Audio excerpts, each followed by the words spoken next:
For the longest time, all that I could think about was how lonely I am. Every morning started with the soft rumbles of whatever audiobook I decided to put on to help me sleep. My job, being work from home, ensured that I could work from bed if I was ever tired. Even though I knew it was terrible for my back, I made that luxury the status quo. I barely ever got up. I didn't eat much, and on a long enough time scale, showers became a distant memory. For the longest time, all I could think about was how lonely I was. But I don't anymore. Now, all I think about are the spiders. They say that Jesus' biggest miracle was having 12 close friends in his 30s. Even though I was 29, the sentiment echoed through my head on a regular basis. In an effort to pay rent after a round of layoffs at the bar where I worked, I picked up a job managing the social media presence for a big clothing brand. You've probably worn them at some point in your life, and chances are that the Instagram and Facebook posts that I curated for them have slid across your newsfeed once or twice over the past year. You probably didn't think about those paths too hard, and neither did I. I stayed in touch with some of my old coworkers from the Pavok Lounge. For a couple of weeks, we had a lively group chat where we reminisced about how trashy the lounge was. I wasn't a bartender at a cobweb-covered dive bar anymore, but at least I had a group of digital friends that I could reminisce with about the good old times. For a while, we even talked about getting together and opening our own bar, but as time went on, well, the stories ran out, and we all realized the Pavok Lounge was the only thing we had in common. By the time the lounge closed down, the chat was completely dead, and as was my social life. My new bosses were happy with the work I was doing on the Instagram captions, but they wanted more interactions with the consumers of their product. I thought that having a quota of how many comments I had to respond to a day would make me less lonely, but it did the exact opposite. Have you ever read the comment section on a random clothing brand's photo? No normal human being feels like they have anything to say about jeans in a public forum. The vast majority of the people I interacted with on the brand's profiles had the social skills of frenzied insects. Every day, I would crawl through the webs of the internet and talked to husks of humanity that just reminded me how far divided I was from real life. Each second that I spent scrolling on my phone dragged on into endlessness. Yet the weeks passed in the snap of a finger. My life had become one long, lonely stay in bed with occasional bathroom breaks, but then an investigative journalist crew snapped me out of my depressive spiral. The role of slave wage labor in modern consumerism isn't exactly a secret. The expensive minerals in our smartphones don't just happily pop out of the ground on their own. The suicide nets set up around third world factories aren't there for aesthetic purposes. Cheap clothing brands are an outlandish luxury to the people who weave them. People know these things, but they shrug them off with a, "Oh, that sucks, but what can you do?" The excuse works. But it's a lot harder to shrug off when you're watching hidden camera footage from the sweatshops. The fact that the exposé about the factories dropped during a boiling hot summer added an extra glint of relatability to the footage. After the videos went viral, my bosses scrambled to put together a response regarding the allegations. Within a couple of hours, there was a black and white statement on all our social media pages promising to do better. And I was given a 2-week paid vacation while the corporate spin doctors stabilized the situation. I spent the first week of my vacation sweating in bed on a never-ending catatonic scroll through the interwebs. My entire newsfeed was filled up with automated car factory content that the algorithm presumed I liked. I didn't. I just hoped that somewhere among those videos of many-armed spider god machines, I would find some semblance of social interaction, a live concert, a birthday party, anything. Instead, I scrolled across an advertisement. A dinky facsimile of a rainforest, limb vines hanging from jagged plastic rock, tufts of mist flowing down from a fluorescent lit ceiling. Messiaric's butterfly garden. But it wasn't the garden that caught my attention, it was the address. Butterflies lived where the Pavok Lounge once stood.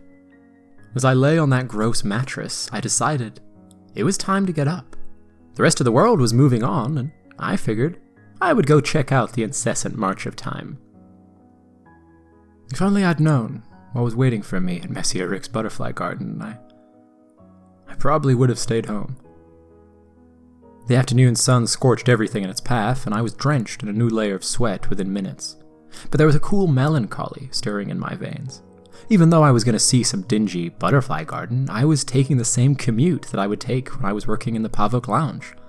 The subway wind ruffled my hair as I rode down the escalator. The tram was just as packed and sweaty as it had been the previous summers. I could recognize the mundane bits of a happier life I once lived. When I got to the butterfly garden, I recognized another part of my old life. All the decor from the Pavok Lounge was gone. Where neon lights and graffiti once loomed, there was conservative light fixtures and pixelated pictures of exotic butterflies. The crisp sounds of classic rock that would bounce through the underground halls of the bar were now replaced with soulless meditation music that would fit right into a 3-hour YouTube playlist. But as I walked towards the ticket stand, I could recognize a familiar hulking face. "Emil!" I yelled at the old bouncer from the Pavok Lounge. When I entered, his shaved head was bowed in complete concentration, trying to understand something on his tiny phone, yet as soon as he heard his name, Emil looked up. For a split second, there wasn't a hint of recognition in those dark eyes, but finally, Emil smiled his chipped-toothed smile. "Hey, you," he said. "You're one of the bartenders who used to work here, right?" And some nights, back when the only bugs at the Pavok Lounge were the flies in the men's bathroom and the hungry spiders that crawled across the ceiling, I would stick around for drinks after my shift ended. A good chunk of those nights were spent hanging out with Emil, the mammoth Moravian bouncer, and chatting about life. I distinctly remembered how the man could freely transition between headbutting the groom of a drunken stag party to excitedly talking about the puppy he had at home. For a second, I was hurt that he didn't remember my name, but I was just happy to be talking to a familiar face. "How's Zoe doing these days?" I asked. Mentioning the dog made the mountain of muscle melt. She's grown. More of a horse than a pooch now. Starting to think that maybe I'll leave this whole security life behind me and just go live with her in the countryside." He shifted around on the tiny chair that he was sitting on. The amount of tattoos that Emil had on his neck seemed wildly inappropriate for a butterfly garden. "So you work, security here?" Yeah.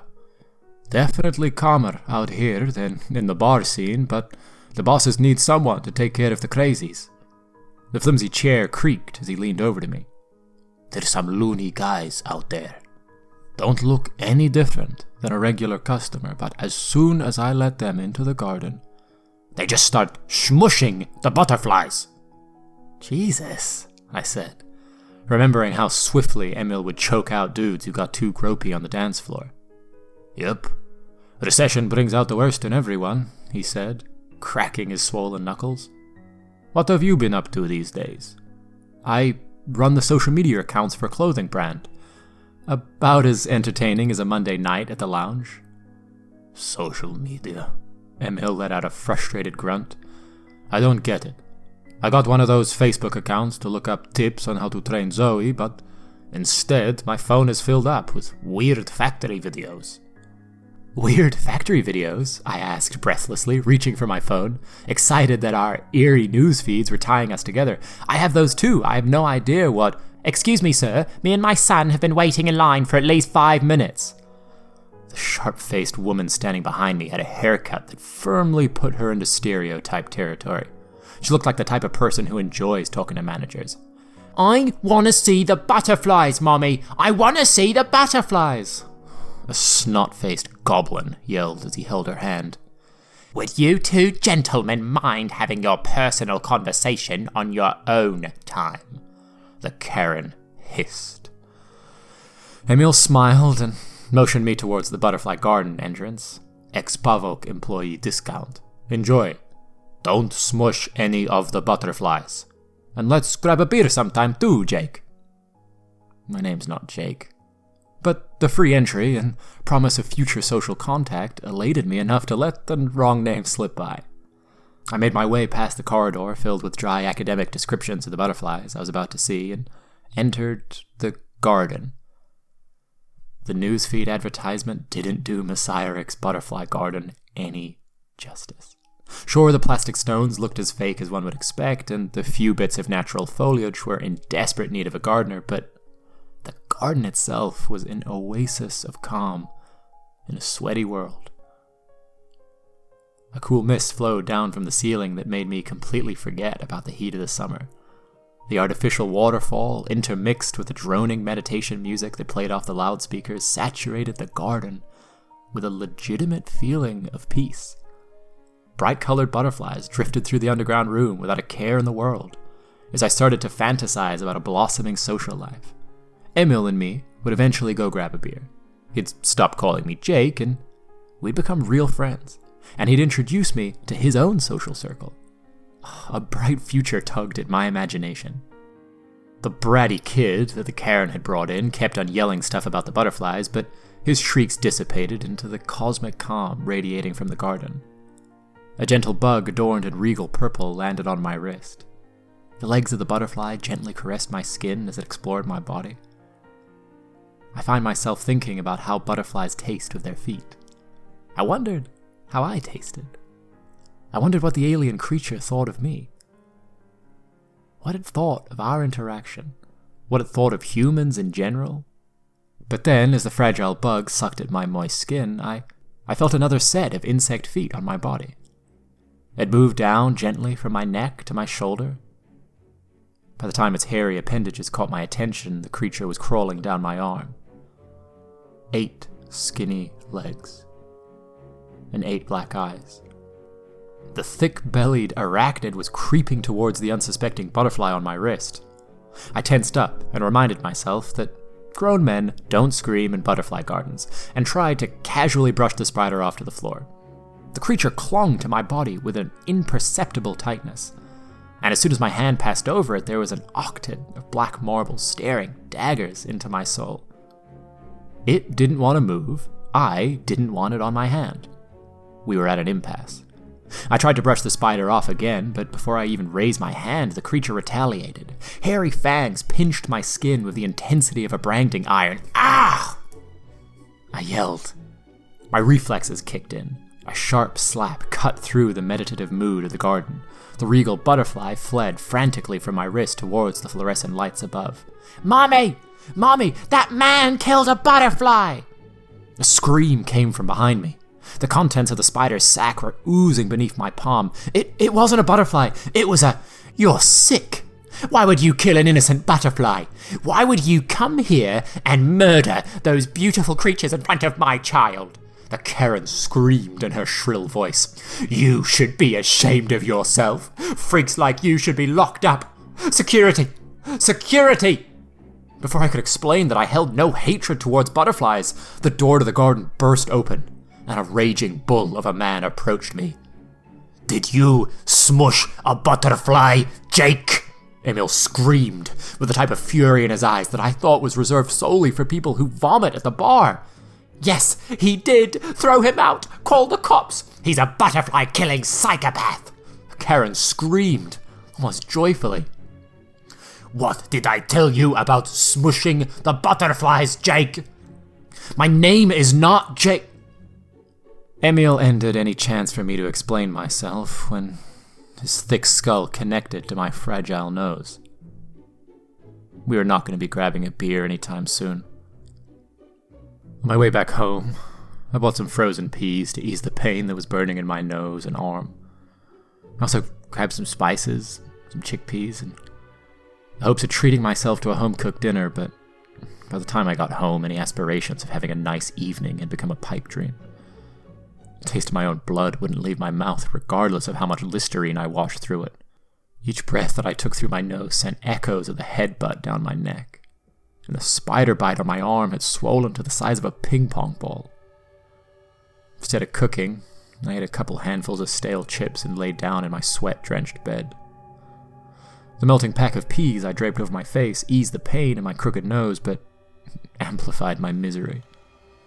I was friendless, bloated, and resigned to breathe through my mouth while everyone was enjoying their summer. The sun had barely set, but sleep came easy. I convinced myself I could turn my life around as soon as I woke up. I didn't. Everything around me filtered itself through a fever dream. I couldn't tell whether I was awake, asleep, or a mixture of the two. But I was confined to my bed by a gentle yet irresistible force. Just as I was trying to make sense of the reality I was in, a group of short silhouettes manifested itself around my bed. At first, they observed me, giggling like children, but soon they broke into song. Itsy-bitsy spider climbed down the lonely man, crawled from his head and bit him on the hand. The itsy-bitsy spider was smushed under his skin. The mother might be dead, but long live her kin. The figures let loose another round of giggles. They sounded like kindergartners. But as their features sharpened under the moonlight, all thoughts of humanity left my head. Their bodies were short and stubby, the bodies of children, but their heads were covered with thick bristles of hair and fangs. Mucus dripped from their mouths as those shapeless eyes grew closer. From a fit of laughter, one of the arachnoid figures launched its fangs at my swelling arm. I woke up. The packet of peas on my forehead had grown damp and warm, and the hot summer night had coated my entire body in a thick layer of sweat. Yet as disoriented as I was, as bewildering as my dream was, the bloated spider bite gripped my attention with sobering fear. Even in the dim light of the moon, I could tell that the skin on my arm had turned a dark red.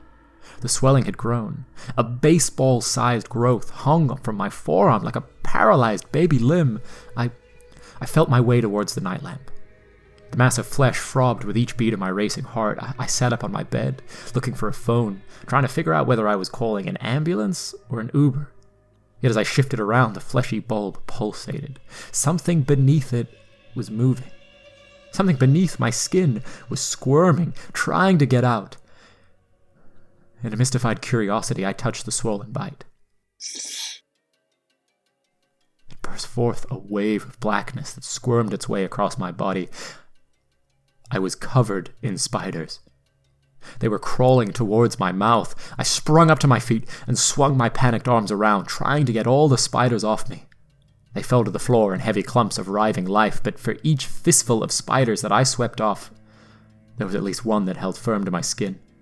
The survivors of my sweeps bit, and they bit hard. It was as if I was being pelted with buckshot at a distance. My sweaty body exploded in a hot burst of clustered pain. The spiders made their way to my head. They crawled across my bruised face, gnawing down on my flesh for every bit of resistance. As I screamed, a wave of thin-legged life made its way down my throat, biting along the way. I ran into my shower and grabbed a bottle of Listerine. I drank a good half of the bottle before the stinging pain in my neck eased. The current of frigid water from the shower head washed out the eight-legged horrors that were crawling all over my body. My feet stood in a pool of pink. The dead spiders had clogged my drain. There was no one that I could call. There was no one that I could tell about the terrible experience that I had just gone through. There was no one that I could share my horrible life with. Even past the freezing water, my body still pulsed with hot, foreign bites. The growth of my arm that had just given birth to 1,000 spiders was now just a flap of skin, impotently dripping pus and blood into my shower. But the new bites were starting to balloon up into nests of life. I wept. I stood in the shower, rocking a Listerine buzz, and wept. From the back of my head, as if in response to my tears, I heard the spider children of my dream continue their chant. Itsy-bitsy spiders coming from the wound, down the skin and body and and all across the room.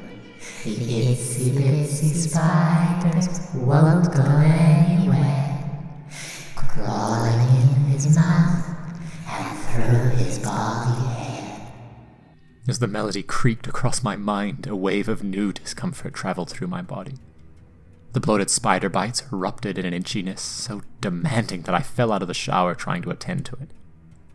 My nose met the bathroom floor with a blood-gushing crack. But within seconds, the burning of my skin overpowered any other perception of pain. I slammed my swollen back against the wall, and I rubbed as hard as I could. I needed to scratch the itch. A twinge of relief crawled down my spine, but the rest of my body still burnt with unimaginable discomfort. It just wouldn't stop. The bites kept on bloating up. The inside of my throat was roaring with the need to be scratched. I was trapped in an unimaginable wave of discomfort and horror. My back grew wet. Blood and pus. And in that blood and pus, tiny spiders. I slid off the wall into the hallway, desperately rubbed my naked spider-covered body against the carpet, but the searing itches persisted. The bites, the pain, the sheer suddenness of my suffering. My body transcended the moment and entered a universe purely built on misery. Any hint of a personal past before the spiders, or hope of a future where my skin wasn't burning, was covered in a thick, incomprehensible wave of torment. As all-consuming as the pain was, however, in the back of my burning skull, a faint echo of a nursery rhyme took hold. 1,000 tiny spider children spoke to me, with laughter in their voice. Itsy-bitsy spiders don't want you to be scared.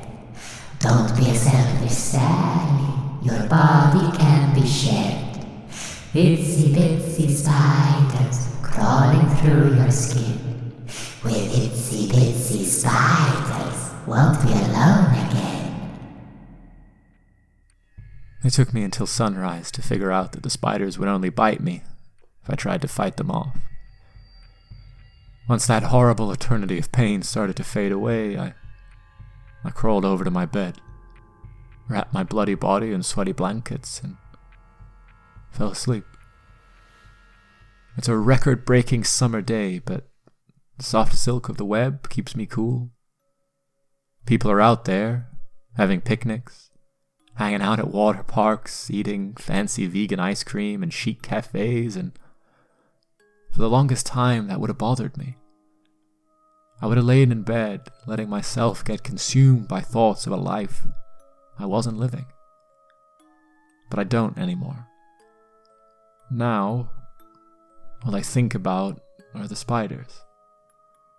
They crawl around my body and live their little arachnid lives. They breed, they weave, and when I'm feeling hungry, they crawl into my mouth. It's not optimal. I'd rather be out in the city, meeting new friends, forging new relationships, falling in love, but if I even think about getting up, they start biting. I couldn't go through that pain again without losing what little sanity I have. It's not optimal. It sucks, but what can you do? At least there's a silver lining to it all. For the longest time, all I could think about was how lonely I was. But I don't anymore. Now I'm not alone. Now I'm covered in spiders.